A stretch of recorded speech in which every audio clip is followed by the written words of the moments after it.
Greetings to Miss Audrey. I am Eva Varnida from Group 1 of Section 24 UB00302, and this is our digital video presentation about the novel of The Old Man and the Sea.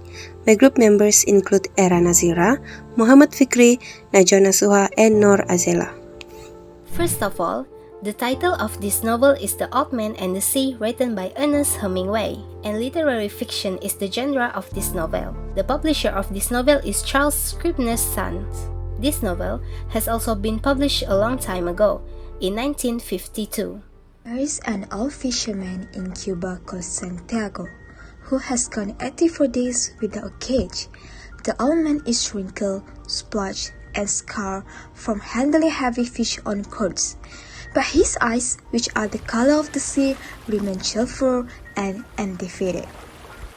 For the first 40 days, a boy named Manolin had fished with him, but Manolin's parents, who called Santiago Selo, are the worst form of unlucky. Manolin asked Santiago if he can return to the old man's service. Santiago refuses the boy, telling him to mind his parents and to stay with the successful boat. Santiago tells Manolin that tomorrow he will go out far in the Gulf to fish. In the next day, Santiago does as promised, sailing his skiff far beyond the island, shallow coastal waters, and venturing into the Gulf Stream.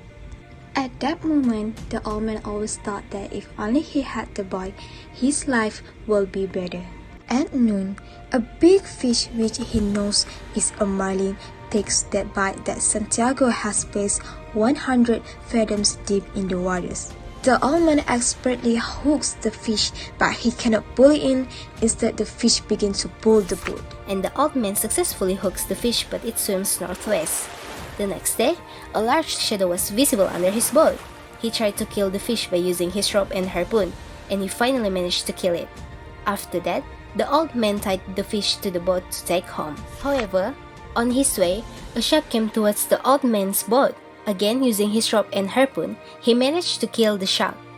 He also had time to think about the question of sin when he killed the fish. Not only that, suddenly, two more shark's fins appeared.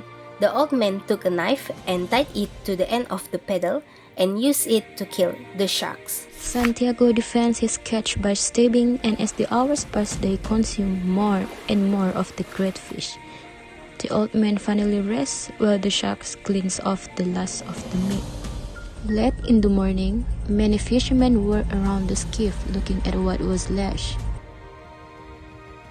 Madeline rushed to the old man's houses and bring him coffee, and they talk about fishing together again.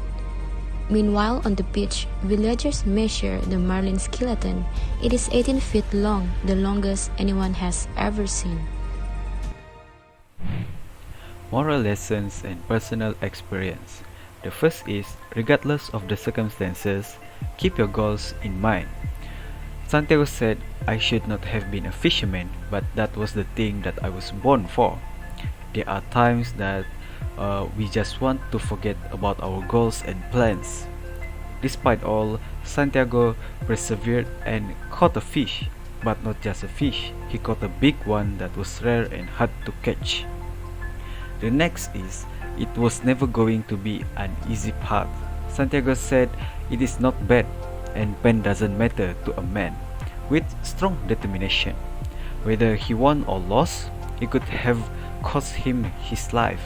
Instead, he stood firm and rock solid on his goal. And the last one is, in each case, we must constantly be prepared. I could go without sleeping, but it would be too dangerous, said Santiago. Think of this, if Santiago had not remained alert and ready, he would not have won the battle against the fish and the shark. In my opinion, The Old Man and the Sea novel is an excellent novel that was written by Hemingway. I really like the character of Santiago. When I was reading the novel, I could feel the heroism character in the old man, where I can observe it in the scene that he holds on tight to the rope during his struggle to catch the fish. Also, I really love some of the motivational quotes put by the author, such as the quote of "Every day is a new day." Overall, I highly recommend this novel to everyone as I think this novel will give a good impact to all of the readers, including appreciating all of the things in our life and to always have hope and perseverance in ourselves. That is all from us. Thank you.